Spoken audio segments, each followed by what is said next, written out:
king who was actually so revered by his people that he made the gods jealous. And I think that that's a wonderful thing that not only could he be so powerful and so friendly towards his people that he could make a god jealous, but his one wish was to come back and to visit his people once a year.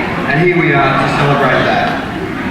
And since we last met together for an Onam celebration, I have had the opportunity to go and visit the beautiful state of Kerala, and I must say it is genuinely stunning. It was gobsmackingly beautiful, from the tea plantations in Onam to houseboat ride, all the way through to coaching and visiting some of the more traditional places that in this wonderful state.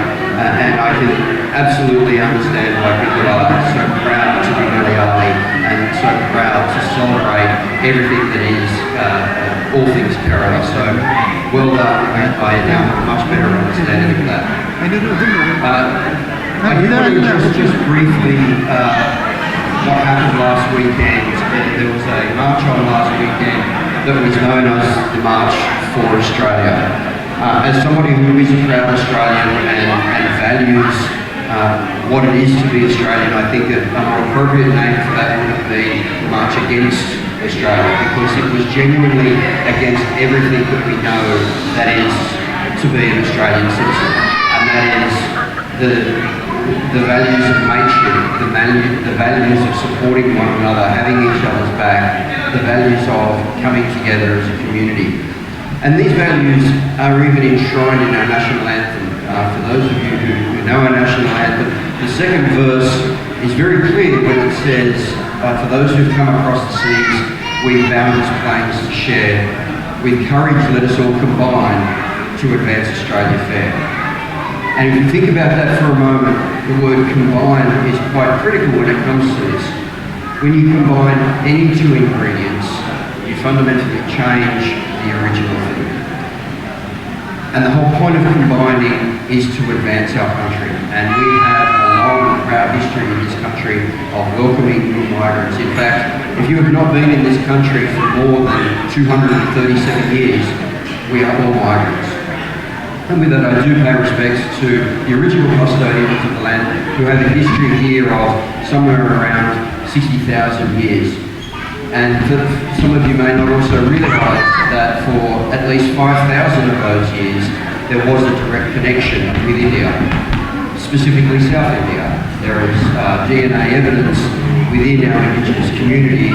It's to be a little bit technical, mitochondrial DNA called M42. It was once thought to be unique to Indigenous Australians, but it was found in tribes in southern India, which means that that strain of DNA which is passed down through the maternal line, the only way that they could have come into our country is by visitation from people from south of India, and that is traced back around about 141 generations, as I say, about 5,000 years. So at that first wave of migration started 5,000 years ago. We started colonising in 1788, and every single new generation of Australians that have come through have combined and have made our country a better place. And I've heard in this particular march it was targeted towards people from the Indian diaspora and talking about this as being a problem. In our particular area, in the Riverstone electorate, we have seen an extraordinary growth in population, and many of those people are new migrants that have come here from India. During that time, what we have seen is a decrease in the crime rate. We have seen an increase in educational outcomes, and we have seen a significant decrease in our unemployment rate. In fact, before this population increase, the local area had around about 3% above the national average. It is now well below 2% below the national average. We have around half the unemployment of every electorate that surrounds us. And these things are not coincidence. These things are a direct result of people, specifically people from the Indian diaspora who have moved into Northwest India, to call Northwest India their home. And by any objective measure, that has made our community a much better place. And I thank you for that.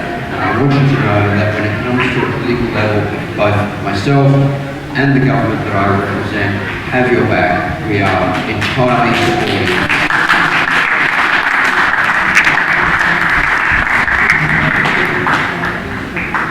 But we're not here to talk about silly people.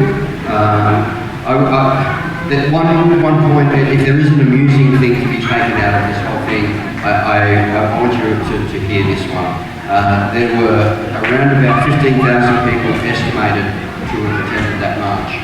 As of last night, one of the main organisers of that march, a neo-Nazi, has had 3 times that amount of people sign a signature to have him deported back to New Zealand. So,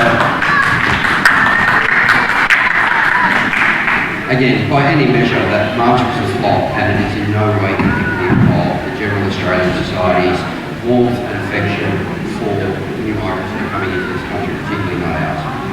But, back onto King Malayalee, back onto a celebration, back onto a wonderful day of coming together as a community.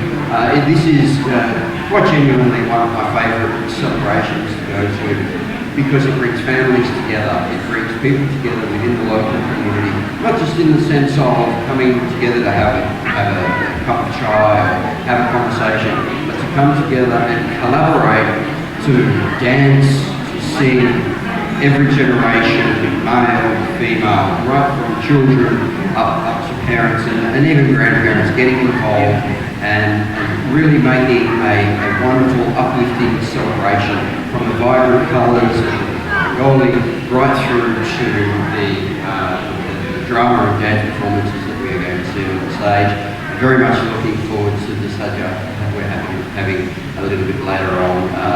Again, something while I was over in Kerala, I've had the pleasure of enjoying almost on a daily basis, and it was just a fantastic thing. And I must also say, big fan of the parota.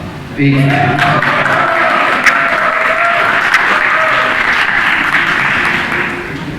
Anyway, I don't want to take up too much more time. I want everybody to have a fantastic day. I'll be here for as long as I can, and I hope everybody has a wonderful and happy Onam. I'm not sure I'm sorry.